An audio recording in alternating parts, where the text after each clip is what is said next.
Good morning. How are you? Now I hear myself. So how's Nora? Good. Good. Good.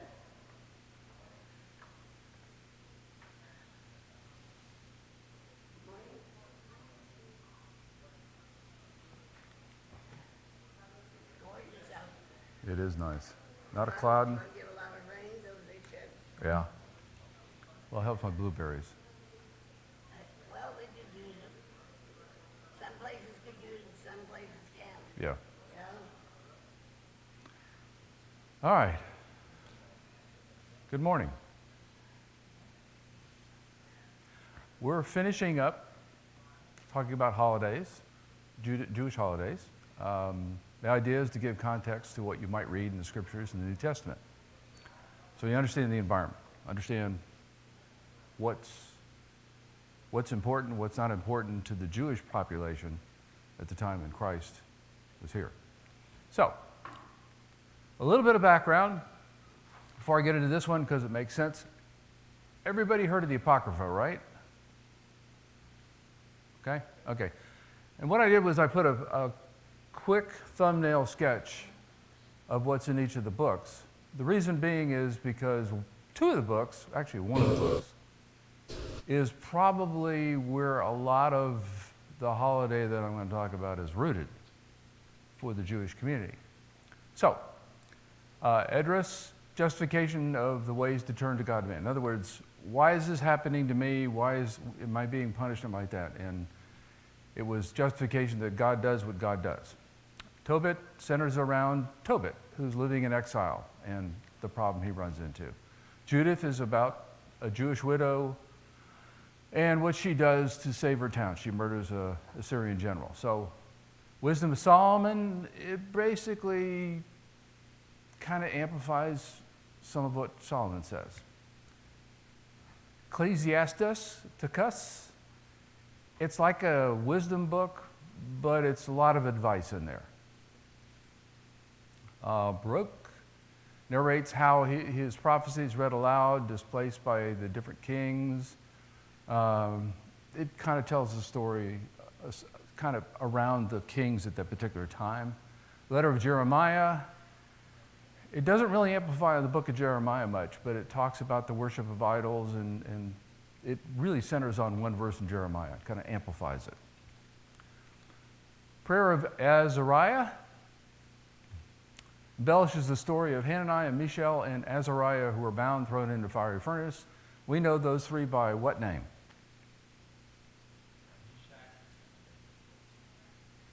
Yep, Meshach, Shadrach, and Abednego. That's their Hebrew names. That is not their Babylonian names. Shadrach, Meshach, and Abednego are their Babylonian names. Susanna, that's a woman who tries to get two judges trying to entrap her. Bel the dragon tells of Daniel, who doesn't worship the god Bel, kills the dragon. A little bit of hyperbole there. And then be forced into a den of lions because he killed the dragon. So it really kind of makes a mess out of the book of Daniel. Prayer of Manasseh is another prayer. And the ones that we're going to be looking at some today is 1st and 2nd Maccabees. Maccabees, it chronicles the beginning of the Hasmonean dynasty. The beginning was with Matthias and then his sons, Judas, Simon, and the other one's escaping me now, but I'll have it on the next page. So you have the three of those that are there. The second one talks about Nicanor, but Nicanor was defeated and talks about it in the first one, so it's kind of an amplification. Some have versions of Maccabees 3 and Maccabees 4. I didn't read those, but I read all of Maccabees 1, and it's a really long book. So, I made reference to the Hasmonean dynasty. You have Matthias ben Johanan, and he's the one who first started the pushback against the empire that was controlling the Jews at the time. And I've taught this before. What empire was in control of Israel during the time of Matthias? Anybody remember? It was the Seleucid Empire. It was one of the Greek splinters of the four. When Alexander the Great conquered most of the world that was known at that time, and he died, and then it was split up between his four generals, and the one general that got it established the Seleucid Empire. It was the biggest of the four, by the way. Went all the way over into India. And so it was under their control. And Antiochus is the one who was the king. Actually, Antiochus was a popular name in the Seleucid Empire. It was Antiochus the first, the second, third, fourth, fifth. But the ones that you have, I forgot Jonathan. So you have Matthias, who started it, and then you had Judah that picked it up from him, and he got killed. And then you had Jonathan, and that's what's written in the red, who picked it up from him, and he kind of became the first ruler under the Hasmonean dynasty. And that's what the 1 stands for in that box. And then after Jonathan got killed, then you have Simon that took it over. So those are there's 4 sons. Eleazar was the 4th son, but he was never involved heavily in the conflicts. So you have those, and it went from Jonathan to Simon, and then from Simon it goes to Johanan, which was the son of Jonathan, as you can see up there, number 3. I think I'll point to it. Makes it easier. So it comes to Johanan, and then from Johanan it goes down to Aristobulus, which is underneath Simon, and then another one pops up here from Eleazar. So it was one of his sons that done, and one of his grandsons that did it, and one of his sons that did it. He was there for quite a while. He was there for well over 25 years. And then the next one, and he was married to Salome. She became queen of the Jewish Empire for a while. So you have her, and then you have another Aristobulus, and then you're over here to Irenicus, and number 9, you have Antigonus, and finally to Herod the Great. So it kind of ties, that's where it ties in. You can see that the Hasmonean dynasty continued because the sons of Herod took over the kingdom, but they split it in 3 parts. So you had the north, you had the south, and I forget where the other one was, but you had the 3. You had one that kind of moved over into, I guess it would be Saudi Arabia in that area. So you had those 3 that took it over. So that kind of puts it in context to say this is a lineage that was maintained from Matthias. Since it was Matthias did, Judah did, Jonathan did, and Simon did, what they did kind of got canonized. The revolt that they led kind of was a big deal for them. And so when Judah established or tried to establish the date to remember, came up with Hanukkah. So it's kind of what about Hanukkah is about, is it's about kind of their 4th of July, if you will, but it was an ongoing revolt against the Seleucid Empire in Antiochus. And it's kind of translated as time's gone on as to what it is and what it's about. And it's kind of interesting to see it's continued to kind of morph from what it was originally. I think it was kind of interesting that it occurs, it's called the Feast of Lights, also a Hanukkah, and it occurs way over here to the right, and if you look at that and come up, it's in the November, December time frame. So it's in the winter of the year. So it's late in our year, it's fairly late in their year, but it's not the end of their year. But it occurs, Like Christmas for them. it's well, kind of, and that's kind of what it's morphed into a little bit. But it's not exclusively that. And some of the things they use to celebrate, well, I didn't get to that one. 8 days of dedication. So it's 8 days long to celebrate it. And this is what I pulled off of Quora. There was a lot of different things. This one I pulled off because it looked like it was closer. Some of the other ones says, we just celebrate lighting all the lights. And I went, no, that's not good. So a small family of warriors led by Judah Maccabee. And Judah was one of the sons. So it really started out with Matthias, and then it went to Judah. Led a revolt against the Syrians. It wasn't the Syrians, it was the Seleucids, and eventually drive them out of Judea. When Jews gathered to reclaim the temple, they found it utterly desecrated. They cleaned it, removed the signs of a pagan god, re-educated it, rededicated it to a sacred purpose. There was a practical problem. Religious law required there constantly be a light burning in the front of the Torah. But there was only enough oil for the lamp to burn a single day. The oil was a special type, and it would not be possible to get more of it for 8 days. Should they put it off for reconsecration of the holy space for that long, or go ahead and trust that God would provide? They decided to go with the latter, and God provided a miracle whereby the small amount of oil lasted for 8 days until a new supply arrived. The candles commemorate that miracle. So what's the reason for celebrating the 8 days that's given here? It waited for God's miracle for the oil. Is that what they're... One day, it almost looks like it's picked from one of the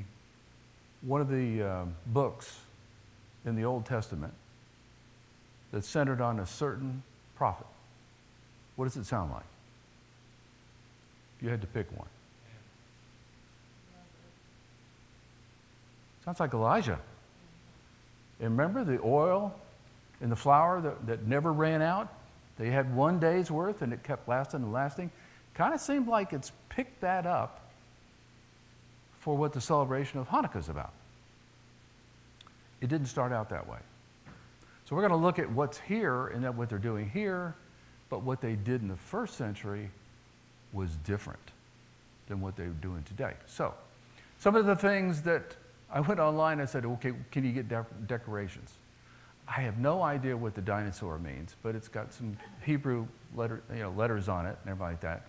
And then my friends, like I've told you before, my friends were Jewish and everything like that, and they had a Hanukkah bush, which is what's in the center. But some of the things that you have, I love the napkin in the bottom right. Oy to the world.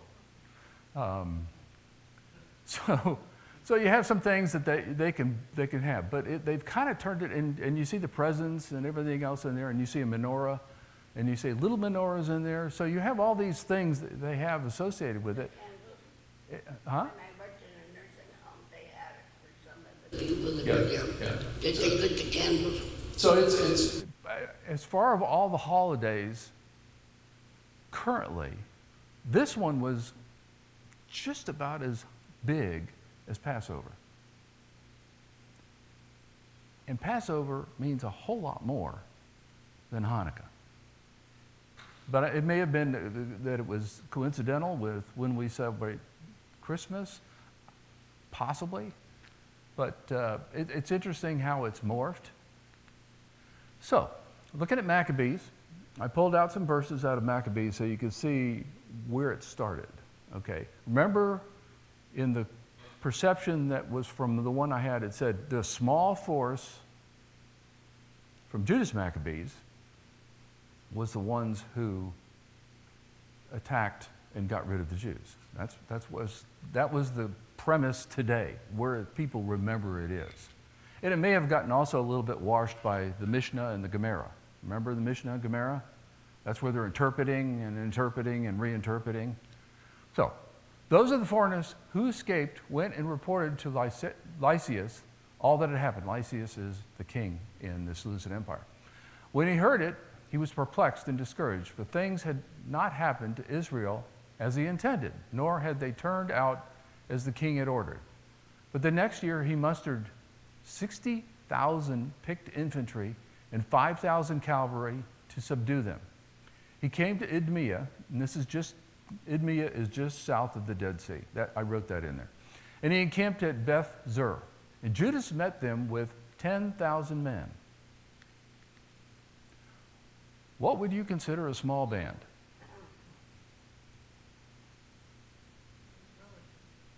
Yeah, it's relative, but 10,000 people is a lot of people. 6 times as much. So. It's 6 times, and it also has cavalry. So, continuing on, then both sides attacked, and there fell of the army of the Lycians 5,000 men. They fell before them. When the Lycians saw the rout of his troops and observed the boldness that inspired those of Judas, and how ready they were either to live or to die. Notably, he withdrew to Antioch and enlisted mercenaries in order to invade Judea again with an even larger army. Larger than 60,000 plus 65,000 is a big army. So, do we know how many 10,000 Jews did not survive? We don't know. But evidently, what was the army of Lysias fighting for?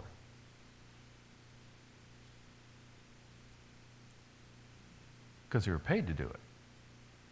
You know, they were committed as long as they were paid. Why were the Jews fighting? National pride. They wanted to be independent. So you can kind of see the fervor they were fighting with wasn't the same as the other ones. And evidently the Jews were just kind of mowing through them. So then Judas said, and his brothers said, "See, our enemies are crushed. Let us go up and cleanse the sanctuary and dedicate it." So this is about the sanctuary. So the army assembled and went up to Mount Zion. And they saw the sanctuary desolate, the altar profaned, and the gates burned. In the courts they saw bushes sprung up, as in a thicket, or as on one of the mountains. They saw also the chambers of the priests in ruin. They tore their clothes and mourned with great lamentation. They sprinkled themselves with ashes. They fell on their face on the ground. And they blew the signal trumpets, and they cried out to heaven. How had the sanctuary been desecrated, by who? I think I went over this, but it's probably been a year ago. There was It was idols, and it was also they sacrificed pigs on the altar. And that was the one that really ticked them off. And that was from Antiochus. Antiochus got mad at the Jews because the Jews supported the Ptolemies. And you know, the Ptolemies were to the south in Egypt, and the Seleucids were in the north, and Israel was between them, and Israel took sides. And when they took sides, Antiochus got, okay, I'm going to show you. Watch this. And he went and sacrificed pigs on the altar in the sanctuary. So that was who desecrated, which kind of lit the fuse to really, really upset the Jews. So this was coming for a while. Then Judas detailed men to fight against those in the citadel until he had cleansed the sanctuary. The citadel is kind of synonymous for Jerusalem. He chose blameless priests devoted to the law, and they cleansed the sanctuary and removed the defiled stones to an unclean place. They deliberated what to do about the altar of burnt offering, which had been profaned. They thought it best to tear it down so that it would not be a lasting shame to them and that the nations had defiled it. So they tore down the altar, and they stored the stones in a convenient place on the temple hill until a prophet should come to tell them what to do with them. Then they took unhewn stones, as the law directs, and built a new altar like the former one. They also rebuilt the sanctuary and the interior of the temple and consecrated the courts. So what was the reason for moving the altar? Pigs were unclean, and it was desecrated. Yeah. You know, they didn't want to put a clean offering on top of an unclean offering. Now, could they have gone in and sanctified it and you know, removed the stain that was on it? Possibly so. Evidently they felt they couldn't. Okay? Because it would be a shame to us. So it was how, Not how they looked to God, but how they looked to the nations. What kind of indicates they were acting and they were really not consulting from God?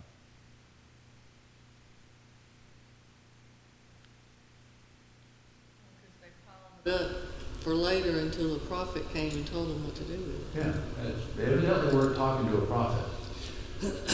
One of the things I noted as I went through the book of Maccabees, and you know, none of these books are considered to be inspired, was something that I see in the book of Joshua, that I see in the book of Exodus, that I see in other books. 4 words. And God said, or 3 words. And God said. And the prophet said. and God came to them in a dream. None of that is in this book, in the 16 chapters that have 45 verses or 50 verses in each one of those, because I read through all of it. And so, from that particular standpoint, it's a pretty good history lesson of what happened then, but it's not inspired. Because I was looking for anything in there that there was a response or a query to God, and they got a response from God, and I didn't see it anywhere in the book.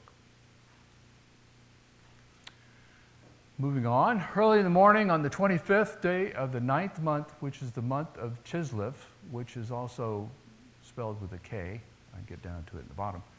In 148th year, they rose and offered sacrifice as the law directs on the new altar of burnt offering that they had built. At the very season, on the very day that the nations had profaned it, it was dedicated with songs and harps and lutes and cymbals. All the people fell on their faces and worshipped and blessed heaven, who had prospered them. So they celebrated the dedication of the altar for 8 days and joyfully offered burnt offerings. They offered a sacrifice of well-being and thanksgiving offering. Then Judas and his brothers and all the assembly of Israel determined that every year at that season the days of dedication of the altar would be observed with joy and gladness for 8 days, beginning with the 25th day of the month of Kislev. So what is this celebration? What month does it occur?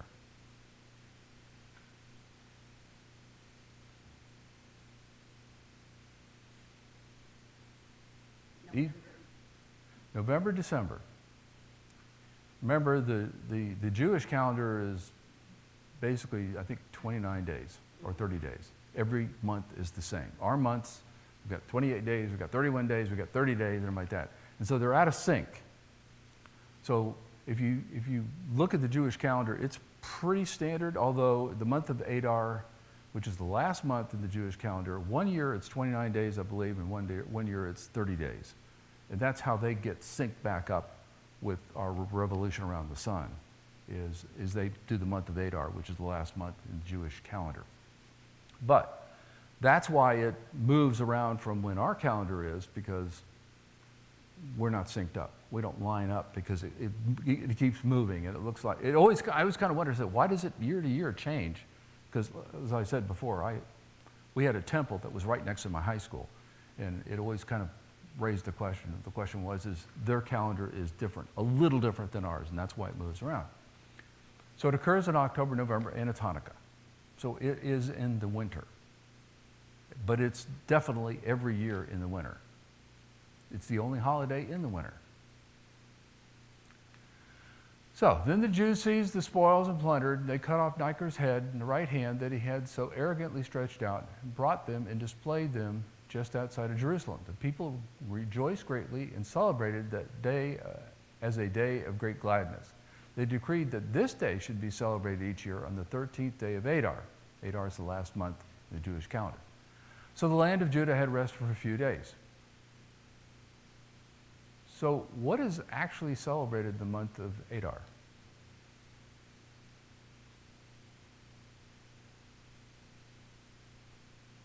It was the first one we talked about.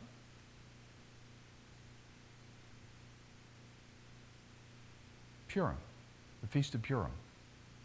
Remember what the Feast of Purim is? Clive does. It's a celebration. It's what was instituted by Esther when the Jews were allowed to defend themselves from the attacks of Hananiah.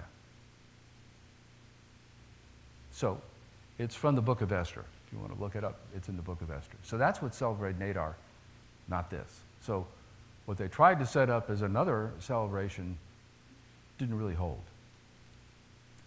There's another one.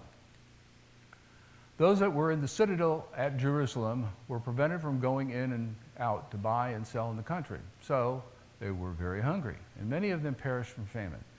Then they cried to Simon. Simon is one of the four sons, Matthias, to make peace with them, and he did so. So he's in power at this particular time. But he expelled them from there and cleansed the citadel from its pollutions.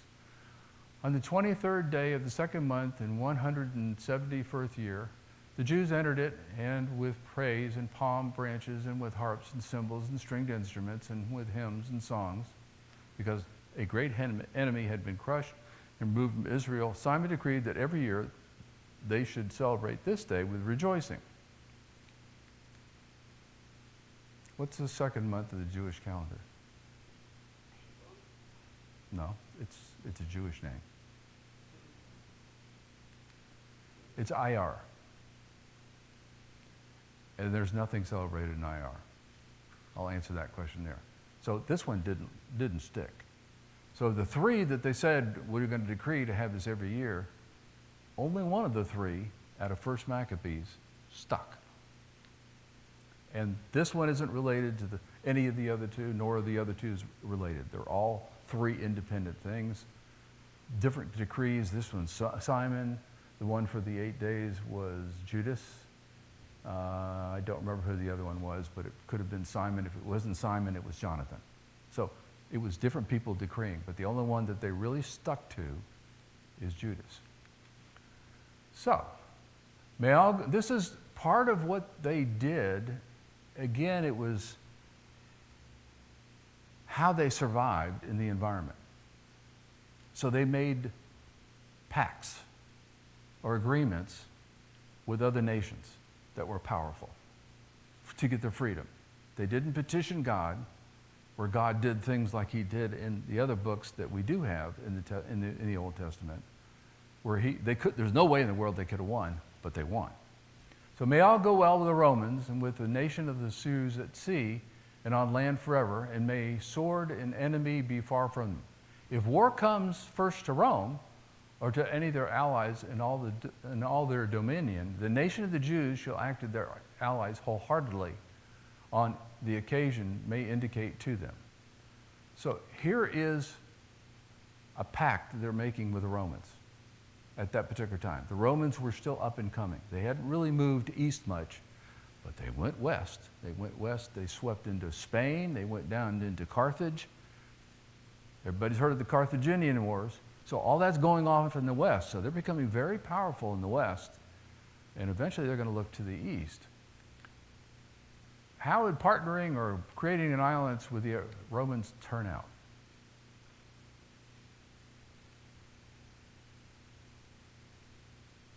I think the phrase is not so good. Okay, remember how the Jews felt about the Romans in the New Testament? They hated them. Okay, this is kind of when they started that, and they ate them. Okay, they let them in. This would be almost akin to saying they let the nose of the camel underneath the tent, and guess what? The rest of the camel came in. So, there are allusions that, we have justification for the menorah because of what's in the Old Testament. So I looked up in Exodus where they're making up the first lamp that goes into the holy place. Then you shall make a lampstand of pure gold. The lampstand and its base and its shaft are to be made of hammered work. Its cups, its bulbs, and its flowers shall be of one piece with it. 6 branches shall go out from its sides. 3 branches of the lampstand from its one side, and 3 branches of the lampstand from the other side. 3 cups shall be shaped like almond blossoms in the one branch, a bulb and a flower, and 3 cups shaped like almond blossoms in the other branch, and a bulb and a flower. So for the 6 branches going from the lampstand, and the lampstand 4 cups shaped like almond blossoms, its bulbs and its flowers. So it's very prescriptive on what they want it to look like and how many branches it has. So how many branches does it have? 6. A bulb should be under, okay, so this is more kind of talking about how you make it and how the snuffers look that snuff out the flame and everything like that. How many branches are going to be lit at a time?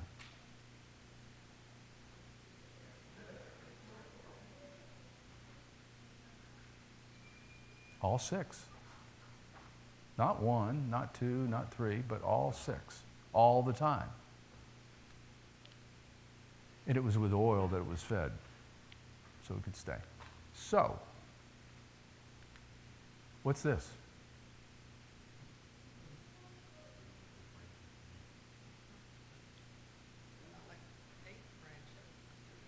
It's 9. It's got a center branch, and it's got 4 and 4. That's a menorah. It's got 9 branches, the one in the center, and the other 8. What do you think those other 8 stand for?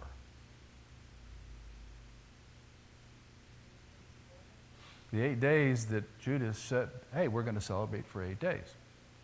So this is how it's all centered around pretty much today, is on the menorah. And if you remember, I had all those decorations and like that. You had the little menorahs that they could put on a lighted thing, lighted string, and like that. So it's pretty much the center part of it. And you see the 6-sided star, which is the Jewish star that's in this menorah. So, this I pulled out from My Jewish Learning. I put the reference in the bottom left.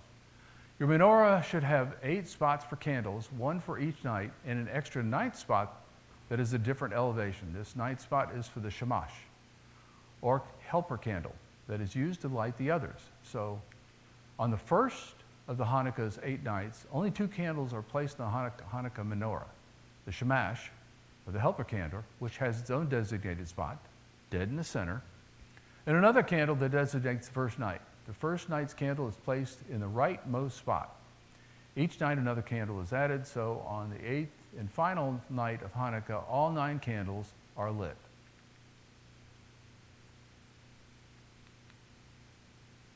How's the menorah to be lit? A day at a time. Okay, so it's different. When I read out of Maccabees, we're going to have this one. Did they talk about a menorah? They talk anything about anything like that? Not in Maccabees. It just says we're going to celebrate these 8 days. It didn't say how.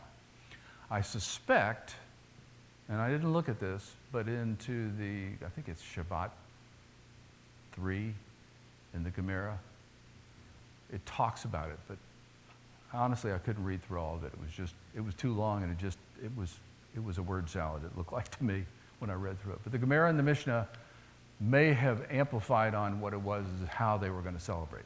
But they don't celebrate with any sacrifice or anything else like that. It's mostly centered around the lighting of menorah and prayers that are offered daily. It's interesting that it says the Hanukkah menorah. So maybe there's a distinction between the menorah of the temple and the one used to celebrate Hanukkah. Well, that may be true, but it is never called a menorah in the Old Testament. The lamp, it's always called the lampstand. So they don't even use the same language. So, another thing that they referenced is at the appointed time he will return and come into the south, but the last time it will not turn out the way it did before, for the ships of Kittim will come against him. Therefore he will be disheartened and will return and become enraged at the Holy Covenant and take action. So he will come back and show regard for those who forsake the Holy Covenant. Forces for him will rise and desecrate the sanctuary fortress and do away with the regular sacrifice, and they will set up the abomination of desolation. So that's out of chapter 11 in Daniel. And it's a little bit difficult to interpret, but what do you think the abomination of desolation is?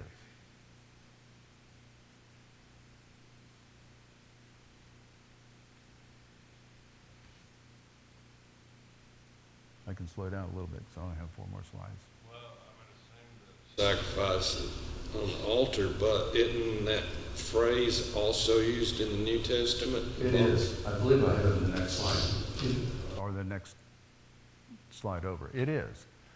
Now, the Jews have interpreted it that are celebrating Hanukkah as it was Antiochus. Who are the ships of Kittim? Who's Kittim?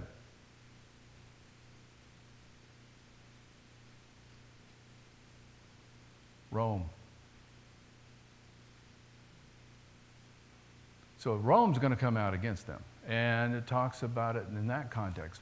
But the interpretation that I saw when I read several different notes online about Hanukkah is they think it's the abomination of desolation from Antiochus.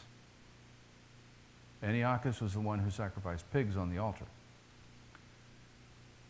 And I'm going to come back to what you were talking about in the New Testament. Okay, by smooth words he will turn to godlessness those who act wickedly of the covenant, but the people who know their God will display strength and take action. Those who have insight among the people will give understanding to the many. Yet they will fall by the sword and by flame, by captivity, by plenty for many days. Now when they fall, they were granted a little help, and many will join with them in hypocrisy. Some of those who have insight will fall in order to refine, purge, and make them pure until the end of time, because it still has to come at the appointed time. So Daniel's talking about this, both of the things that the abomination of desolation can be associated with. The Jews associated with Antiochus. What was it like at the time of the Maccabees, before they started the uprising?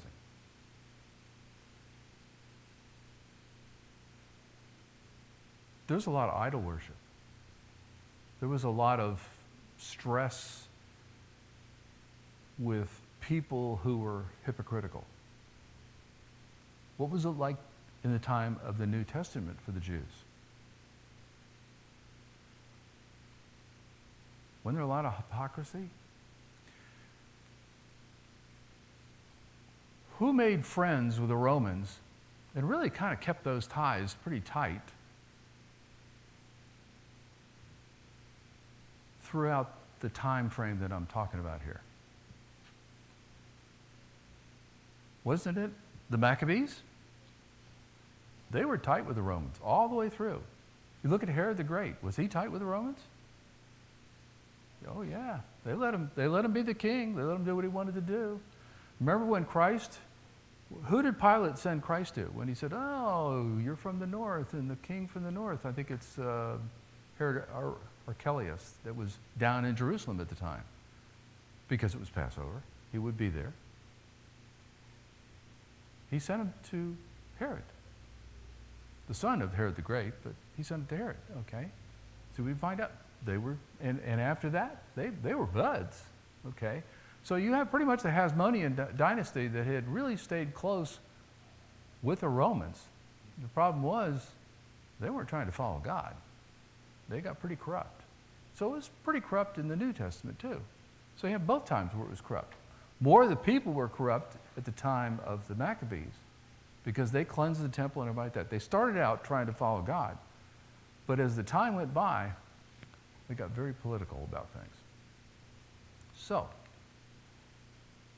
I just talked about that. This is out of Matthew. This is what you were referring to.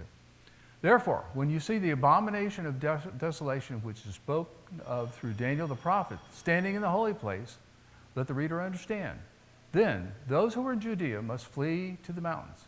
Whoever is on the housetop must not go down to get the things that are in his house. Whoever is in the field must not turn back to get his cloak. But woe to those who are pregnant and to those who are nursing babies in these days. But pray that your flight will not be in the winter or on a Sabbath. For then there will be a great tribulation such as not occurred since the beginning of the world until now, nor even will. Unless those days had been cut short, no life would have been saved, but for the sake of the elect, those days will be cut short. So, is Christ talking about something that happened in the past, or is this something that's going to happen in the future when he refers to the abomination of desolation? Future. So what is the abomination of desolation he's talking about? Clive, I didn't hear you. It's around 70 AD. The abomination of desolation, remember, what Antiochus did was he sacrificed, but he didn't destroy it. This is the abomination of desolation. He is going to destroy everything. Jewish culture, the temple, Jerusalem, The Jews, he's going to put them in slavery and sell them off all throughout the empire, the Jews. And unless it was cut short, they'd have been stamped out completely as a nation. And it was stopped short.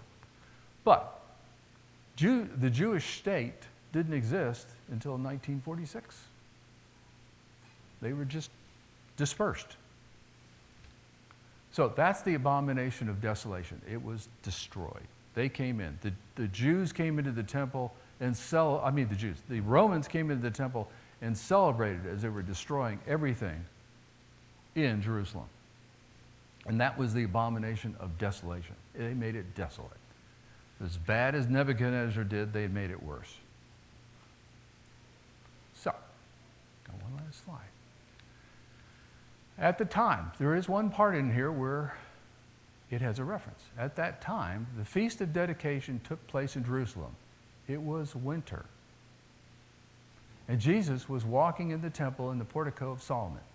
The Jews gathered around him and were saying to him, "How long will you keep us in suspense? If you are the Christ, tell us plainly." And I took it because I said, okay, let me see what it really says, and I picked out a Young's. And the dedication in Jerusalem came, and it was winter. So it's pretty much the same, but it didn't say the Feast of the Dedication, it says the dedication. It was in the winter. What feast or dedication occurs in the winter? There's only one. Hanukkah. So it was observed. Even then, I'm sure they looked at it much differently then as far as the first century. But you can see it was observed. Now, is there anything wrong with Hanukkah in the fact that it was instituted through the Maccabees in a book that's not considered to be scripture? No. You know, Paul talks about that. Some people hold holidays high, some people hold low. They remembered something great that happened for their nation. They've attributed a portion of it to God and like that. There's nothing wrong with it all. So it's good to remember these things.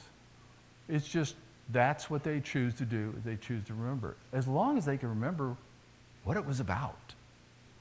The problem is it's kind of morphed as it's gone through the centuries as far as what it's about. Because you can see from my first slide that I had, where someone who said, and she came closer than anybody else, because I looked at a lot of quotes from people, to what it was about. But she thought it was about the oil that lasted for 8 days. None of that was in the Maccabees. What it was, hey, I had an inferior army, and we defeated the big guy. They had 65,000, we had 10,000, and we routed them. We killed 5,000 of them, they picked their stuff up, or they threw it down, and they ran. Okay, and they're celebrating that. And they did the initial celebration of reestablishing the altar that they had to clear up. They had to put a new altar in because that one was defiled. They dedicated the temple. Then they had a celebration for 8 days after they got rid of the army that was keeping them under control, and also the rededication of the temple so they could worship again and they could sacrifice again. That's what it's about. That sounds like a pretty good idea. But it wasn't God ordained.